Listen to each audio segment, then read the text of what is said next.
What if, instead of showcasing our college degrees, job accolades, and prestigious awards, our resumes dared to list our detours, dead ends, failures, and employment gaps? What if that list of all the scraps and screw-ups of our careers is where the real seeds of possibility lie? We offer up the muddy mess to showcase that nothing is wasted. Every experience counts and creates the conditions for new life and growth. The scraps, the leftovers, the discarded stuff, its richness is the fertile soil for new life to take root. Even in the times we've been hurt, disappointed, let down, these shitty experiences make way for new learnings. Here's yoga teacher Kristin Olson's contribution to the shit pile. Kristin, one of the questions we've been asking people is about the hard stuff that happens to us in life, the failures, the screw-ups, and how they might actually provide a moment of release where we could experience newness, rebirth, possibility out of something that's gone wrong. And I'm wondering if you have an experience of that from your life or from your professional world, of where you feel like you've really had this moment of total shit, and out of that came something good or new. Oh, that's a good question. Yeah, I mean, not to get too personal, but my husband and I are separated. And I think that, this idea of being able to own my own life without being reliant on somebody else is another reason that the studio is flourishing, right? You can sort of lean on somebody else. And it's good to lean on other people and have other people. But if you lean too much on someone else, it sort of deprives you of the opportunity to see who you could fully become. So in terms of the studio, if I just wanted to coast through and lean on other people, I would just teach classes, But because there's this drive to be more prosperous for my children, which means the studio needs to be more prosperous, you have to think of how else can we create that kind of success. And so the teacher trainings, the 200-hour, the 300-hour, the retreats are a huge part of the studio now. And those never would have happened if I didn't step in manure. So, I'm grateful for it. Yeah. What else is in that manure that then allowed this big step to move forward? Well, fear, right? Like you're on your own. Mm-hmm. And again, you don't have that ability to lean on anybody else. So fear, I think that's motivating. And then also, like, when you see what you're capable of doing, that's inspiring. Mm-hmm.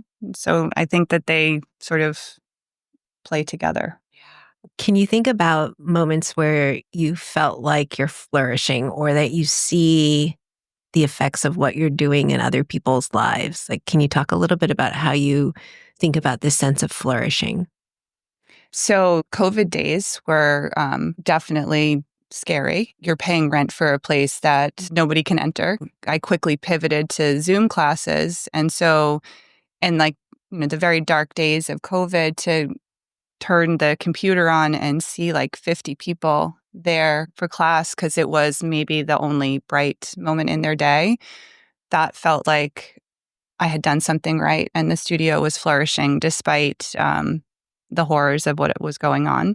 I also think, like, outside of yoga, just sometimes sitting back and just witnessing all the relationships that have blossomed because of the studio, these people that would never have known each other or encountered each other. And now they're, they know so much about each other just from like the 5 or 10 minutes before or after class. Mm-hmm. They know their grandkids, they know their children, their parents, they know what they're going through. And there's just such a sense of support and community. And like that, honestly, is what blows my mind more than anything else. Just that people come to the studio, because they want to. And it's more than just the physical practice. They're seeing their friends that they wouldn't have otherwise. Yeah, you've created something so beautiful where it's really about community and connection. And I'm wondering if that's tied at all to the name of your studio. Yes. So I did, when I was thinking about the name of the studio, I wanted someplace that felt comfortable. Because I think that yoga studios are intimidating enough for somebody to enter. Like they don't really know what's going on. And then sometimes once you do enter, there's a lot of, especially in city studios where people don't know each other, there's just less connection. And I know that when I'm practicing and I'm on my mat, which is something us yogis say, which I guess can be a little weird for people that don't practice yoga, but when you're on the mat, it does feel like you're at home, right? You can be whoever you are without worrying what other people are going to think about you. So I wanted it to feel like a safe place where people feel like they're at home. Well, Kristin has certainly accomplished that. I think Kristin has actually ruined me for any other exercise experience because the sense of community within home yoga is palpable. There are so many people who come in every single day, not just because they're dedicated to the physical and mental practice, but also because they get to build and cultivate these important relationships with one another. I've been in other group exercise classes recently where it can feel totally transactional. People don't talk to each other. They're there just for the physical activity and nothing else.